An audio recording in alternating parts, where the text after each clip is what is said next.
आर्यन जैसे ही विशाल द्वार के अंदर दाखिल हुआ, उसने खुद को एक अजीब और डरावने वातावरण में पाया। चारों ओर गहरी धुंध थी और जमीन पर लंबी परछाइयां हिलती डुलती दिख रही थीं, मानो वे जिंदा हों। यहां का हर कोना सन्नाटे और रहस्यमय ऊर्जा से भरा था। हवा में फुसफुसाहटें गूंज रही थीं। ऐसा लग रहा था जैसे कोई उसे पुकार रहा हो, लेकिन वह शब्द स्पष्ट नहीं थे, केवल एक अजीब सी गूंज जो उसके दिल की धड़कन के साथ तालमेल बना रही थी। आर्यन ने अपने निशान की ओर देखा, जो हल्की रोशनी दे रहा था। वह जानता था कि यह जगह साधारण नहीं थी। यह परछाइयों का क्षेत्र था, जहां हर परछाई किसी रहस्य या छिपे हुए भय को प्रकट करती थी। यह जगह किसकी है? उसने खुद से कहा। तभी हवा में एक गहरी आवाज गूंजी। यह वह स्थान है जहां आत्माओं के अंधेरे हिस्से प्रकट होते हैं। हर परछाई एक कहानी है और हर कहानी एक कीमत मांगती है। भूल भुलैया की परछाइयां। आर्यन ने आगे बढ़ना शुरू किया। हर कदम पर उसे ऐसा महसूस हो रहा था जैसे परछाइयां उसे घूर रही हों, लेकिन जैसे ही वह उन्हें ध्यान से देखने की कोशिश करता, वे गायब हो जातीं। अचानक उसके सामने एक विशाल भूल भुलैया प्रकट हुई। इसकी दीवारें काले पत्थर से बनी थीं और उन पर अजीब प्रतीक चमक रहे थे। यह एक और परीक्षा है, उसने सोचा। जैसे ही उसने भूल भुलैया में प्रवेश किया, वह समझ गया कि यह केवल रास्ता खोजने का खेल नहीं था। दीवारों पर उभरती परछाइयां उसकी यादों और भावनाओं से बनी थीं। पहली परछाई एक छोटी लड़की की थी। वह रो रही थी। तुम मुझे क्यों नहीं बचा सके आर्यन? लड़की ने कहा। आर्यन को याद आया कि यह उस गांव की लड़की थी जिसे वह कई साल पहले एक हमले में नहीं बचा पाया था। मैंने कोशिश की थी, आर्यन ने कहा, लेकिन मैं विफल हो गया। लड़की की परछाई ने जवाब दिया, तुम्हारी कोशिश काफी नहीं थी। आर्यन ने गहरी सांस ली। उसने अपनी तलवार नीचे कर दी और कहा, मैं अपनी असफलताओं को स्वीकार करता हूं, लेकिन मैं उन्हें खुद को कमजोर नहीं बनाने दूंगा। जैसे ही उसने यह कहा, परछाई गायब हो गई और भूल भुलैया का एक हिस्सा खुल गया। अंधेरे का सामना आर्यन ने धीरे धीरे भूल भुलैया को पार करना शुरू किया। हर मोड़ पर एक नई परछाई उसका इंतजार कर रही थी। एक परछाई उसके बचपन की थी, जब उसने पहली बार अपनी मां को खो दिया था। क्या तुम्हें लगता है कि तुम अपनी मां की मृत्यु के लिए जिम्मेदार नहीं हो? परछाई ने कहा। आर्यन ने जवाब दिया, मैंने सालों तक ऐसा सोचा, लेकिन अब मुझे समझ आया है कि यह मेरे नियंत्रण में नहीं था। मैं सिर्फ एक बच्चा था। परछाई ने कहा, तुम्हारा डर तुम्हें कमजोर बनाएगा। आर्यन ने दृढ़ता से कहा, और मेरा साहस मुझे मजबूत बनाएगा। अंधेरे का राजा जैसे ही आर्यन भूल भुलैया के अंत में पहुंचा, उसने देखा कि वहां एक सिंहासन था। उस सिंहासन पर एक काली आकृति बैठी थी। उसकी आंखें लाल थीं और उसके चारों ओर परछाइयां नृत्य कर रही थीं। तो तुम आखिरकार यहां पहुंच गए, आर्यन, आकृति ने कहा। तुम कौन हो? आर्यन ने पूछा। आकृति हंसी। मैं अंधेरे का राजा हूं और यह क्षेत्र मेरा है, लेकिन तुमने यहां तक पहुंचकर यह साबित कर दिया है कि तुम साधारण नहीं हो। आर्यन ने अपनी तलवार उठाई। अगर तुम मेरे रास्ते में हो तो मैं तुम्हें हराने के लिए तैयार हूं। अंधेरे के राजा ने कहा, लड़ाई का समय अभी नहीं आया है, लेकिन यह जान लो कि तुम केवल अपनी परीक्षाओं को पास करने के लिए यहां नहीं हो, तुम यहां मेरी योजना का हिस्सा बनने आए हो। आर्यन को यह सुनकर झटका लगा। तुम्हारा मतलब क्या है? तुम्हारा निशान केवल शक्ति का स्रोत नहीं है, यह एक चाबी है, और मैं वह दरवाजा हूं जिसे यह चाबी खोल सकती है। आर्यन ने पीछे हटते हुए कहा, यह झूठ है। अंधेरे का राजा हंसा। सच और झूठ का फैसला करने का समय आएगा, लेकिन तब तक अपने अंदर के अंधेरे को समझने की कोशिश करो, क्योंकि यही तुम्हारी सबसे बड़ी ताकत है। अचानक अंधकार ने आर्यन को घेर लिया। वह खुद को फिर से उसी स्थान पर खड़ा पाया जहां से उसने यात्रा शुरू की थी, लेकिन अब वह बदल चुका था। यह केवल शुरुआत है, उसने खुद से कहा। अगर मैं सिया और इस युद्ध को बचाना चाहता हूं तो मुझे और भी कठिनाइयों का सामना करना होगा। आर्यन अब भी अंधकार के राजा की रहस्यमयी बातों के बारे में सोच रहा था। चाबी, दरवाजा, और मैं उसकी योजना का हिस्सा कैसे बन सकता हूं? ये सवाल उसके मन में गूंज रहे थे। वह अब उस स्थान पर था जहां 3 दरवाजों से गुजरने के बाद पत्थर का द्वार प्रकट हुआ था। लेकिन इस बार वातावरण अलग था। चारों ओर की हवा भारी और जमी हुई सी लग रही थी। उसका निशान, जो अब तक केवल हल्की रोशनी देता था, अचानक तेजी से चमकने लगा। निशान की आवाज आर्यन ने अपने दाहिने हाथ की ओर देखा। उसका निशान अब गर्म महसूस हो रहा था, जैसे कि वह कुछ कहने की कोशिश कर रहा हो। तुम मुझे सुन सकते हो आर्यन? एक धीमी लेकिन स्पष्ट आवाज गूंजी। आर्यन चौंका और इधर उधर देखने लगा।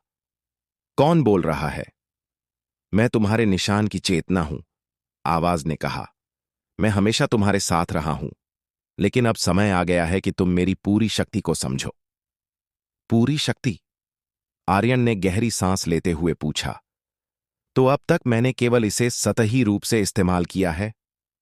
हां, निशान की चेतना ने उत्तर दिया। लेकिन इसकी असली ताकत को सक्रिय करने के लिए तुम्हें बलिदान देना होगा। हर शक्ति का मूल्य चुकाना पड़ता है। आर्यन को अंधेरे के राजा की बात याद आई। तुम्हारा निशान केवल शक्ति का स्रोत नहीं है, यह एक चाबी है। क्या तुम भी उसी चाबी के बारे में बात कर रहे हो? आर्यन ने पूछा। निशान की आवाज और गंभीर हो गई। हां, यह चाबी न केवल तुम्हारे लिए बल्कि पूरे संसार के लिए महत्वपूर्ण है, लेकिन इस शक्ति को पूरी तरह जगाने के लिए तुम्हें अपनी आत्मा के एक हिस्से को त्यागना होगा। क्या तुम इसके लिए तैयार हो? पुराने दुश्मन का प्रकट होना। इससे पहले कि आर्यन जवाब दे पाता, हवा में एक काली दरार उभरी। दरार से एक जानलेवा ऊर्जा निकली और कुछ ही पलों में एक परिचित आकृति प्रकट हुई। तो हम फिर से मिलते हैं, आर्यन, एक गहरी और ठंडी आवाज ने कहा। आर्यन ने तलवार कसकर पकड़ ली। तुम? यह काविर था, वह योद्धा जिसे आर्यन ने सोचा था कि वह कई साल पहले खत्म कर चुका है, लेकिन अब वह और भी ताकतवर लग रहा था। उसकी आंखों में काली लपटें थीं और उसके चारों ओर अंधकार का एक घेरा था।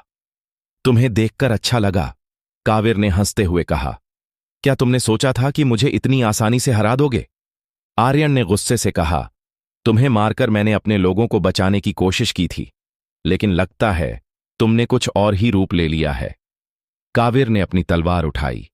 यह सच है, तुम्हारी हार ने मुझे अंधकार से जोड़ दिया, और अब मैं अंधेरे के राजा का सबसे शक्तिशाली सेनापति हूं।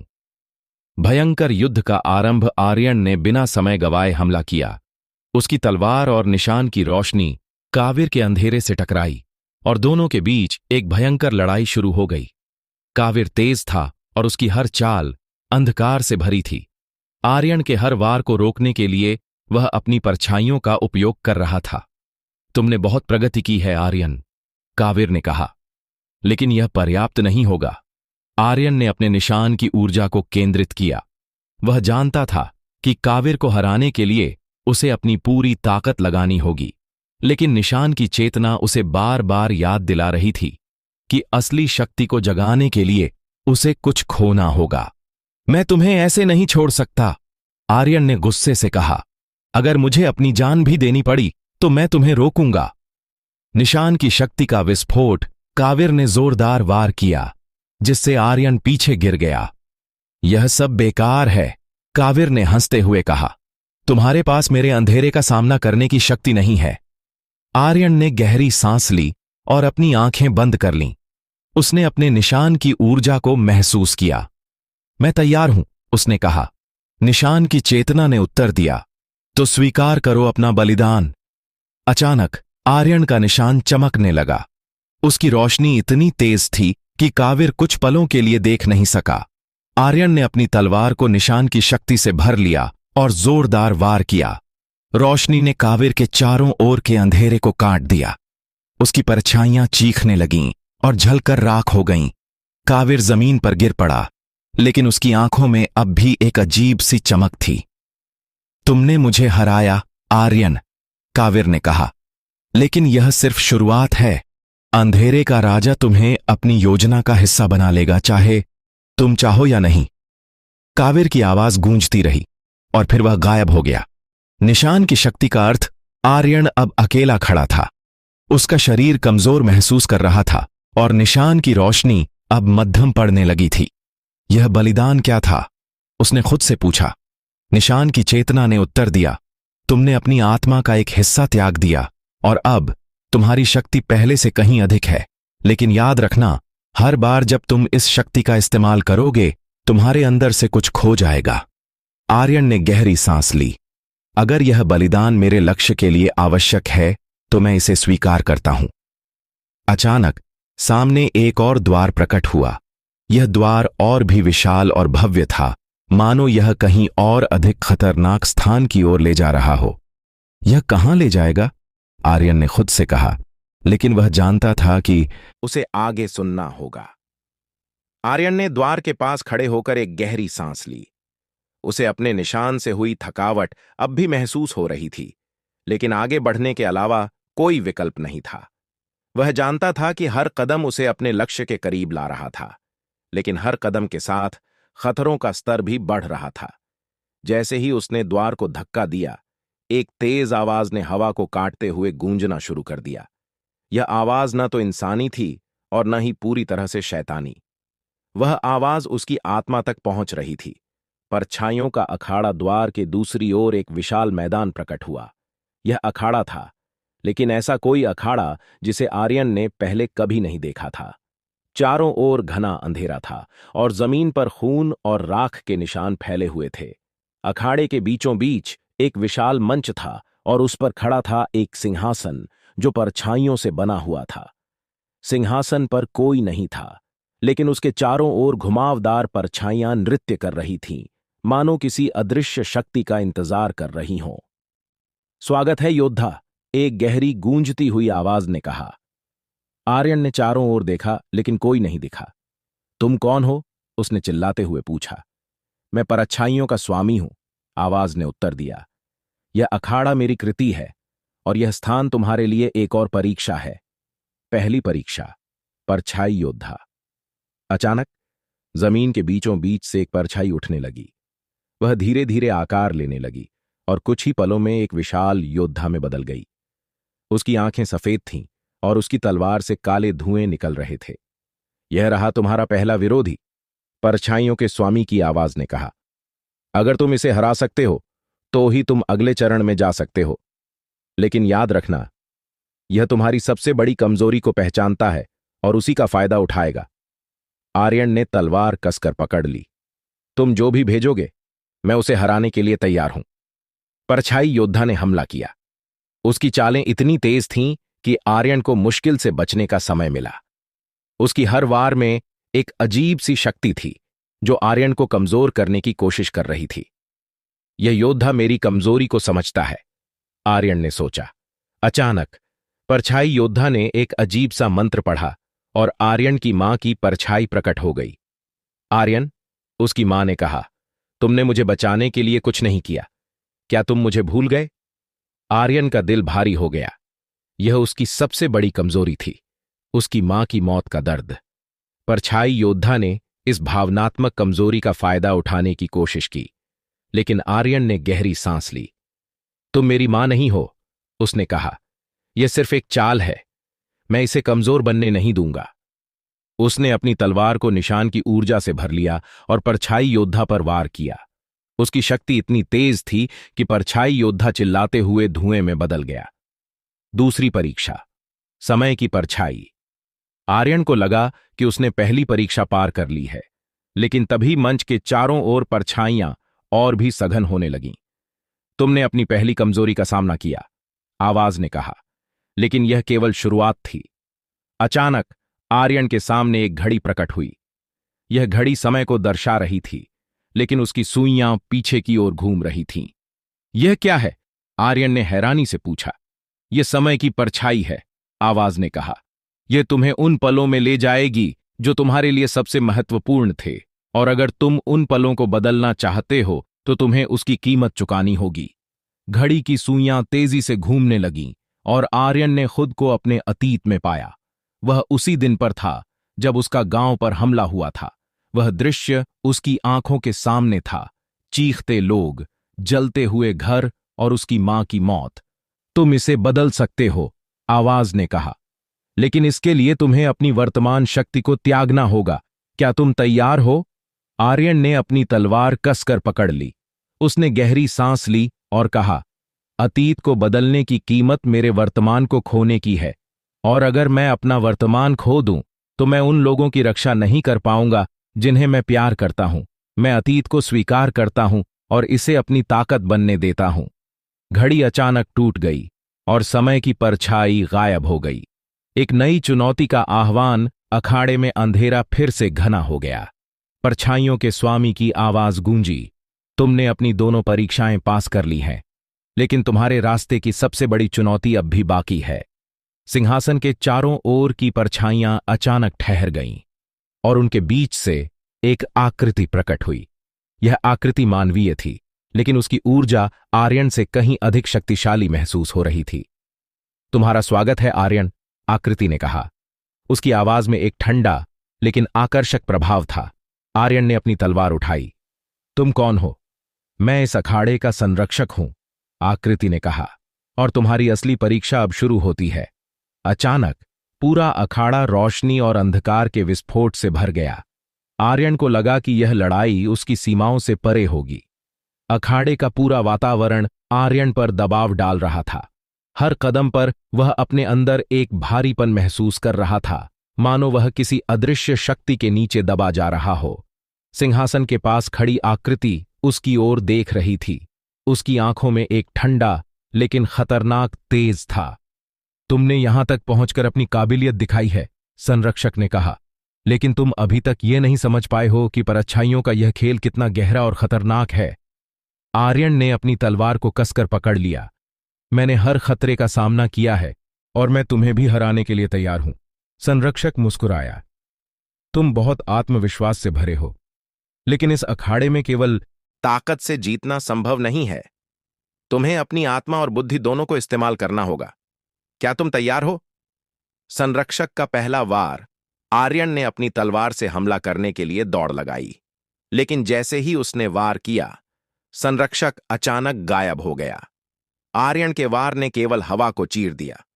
इतना जल्दी गुस्सा? संरक्षक की आवाज चारों ओर गूंजने लगी।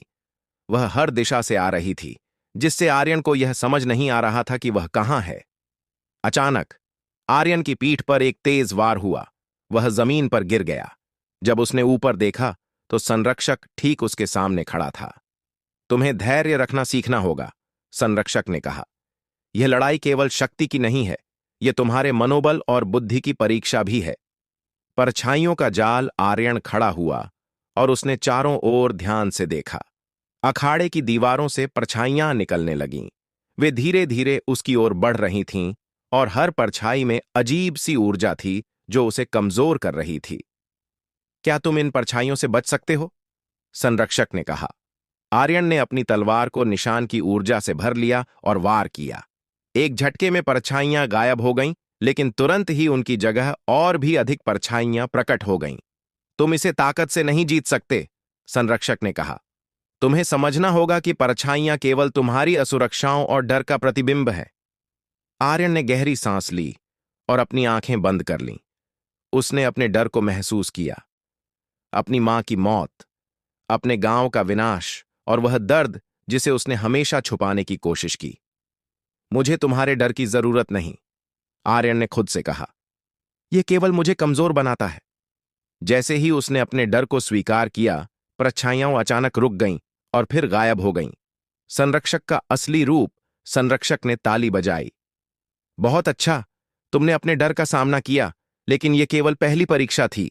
अचानक संरक्षक का रूप बदलने लगा। उसकी परछाइयां घनी होती जा रही थीं और उसका शरीर पहले से बड़ा और भयंकर हो गया। उसकी आंखें अब लाल हो चुकी थीं और उसकी हथेली में एक काली तलवार प्रकट हुई। अब मैं तुम्हें अपनी असली ताकत दिखाऊंगा, संरक्षक ने कहा। आर्यन ने अपनी तलवार कसकर पकड़ ली। मैं तुम्हें हराने के लिए हर संभव प्रयास करूंगा। संरक्षक ने जोरदार हमला किया। उसकी तलवार से निकली काली ऊर्जा इतनी ताकतवर थी कि उसने अखाड़े की जमीन को चीर दिया। आर्यन मुश्किल से बच पाया। यह लड़ाई आसान नहीं होगी, आर्यन ने सोचा। निशान की नई शक्ति। जैसे ही आर्यन ने बचाव किया, उसके निशान से हल्की रोशनी निकलने लगी। तुम्हारी शक्ति जाग रही है, निशान की चेतना ने कहा। लेकिन अगर तुम इसे पूरी तरह से इस्तेमाल करना चाहते हो तो तुम्हें अपने विश्वास को मजबूत करना होगा। आर्यन ने अपनी तलवार को निशान की रोशनी से भर दिया और संरक्षक पर वार किया। इस बार रोशनी ने काली ऊर्जा को चीर दिया और संरक्षक को कुछ कदम पीछे हटना पड़ा। तुमने मुझे चौंका दिया है, संरक्षक ने कहा, लेकिन यह केवल शुरुआत है। अखाड़े का पतन। संरक्षक ने अपनी पूरी ताकत लगाकर अखाड़े के चारों ओर अंधकार फैला दिया। पूरा स्थान कांपने लगा और दीवारें गिरने लगीं। यह अखाड़ा अब तुम्हारे लिए सुरक्षित नहीं है, संरक्षक ने कहा। अगर तुम यहां से जीवित बच गए तो मैं मानूंगा कि तुम अगले चरण के लिए तैयार हो। आर्यन ने चारों ओर देखा। अखाड़े की संरचना गिर रही थी और अंधकार उसे हर तरफ से घेर रहा था। उसने अपने निशान की शक्ति को महसूस किया और कहा, मैं इस चुनौती को स्वीकार करता हूं। उसने अपनी पूरी ताकत लगाई और अखाड़े के केंद्र की ओर भागा।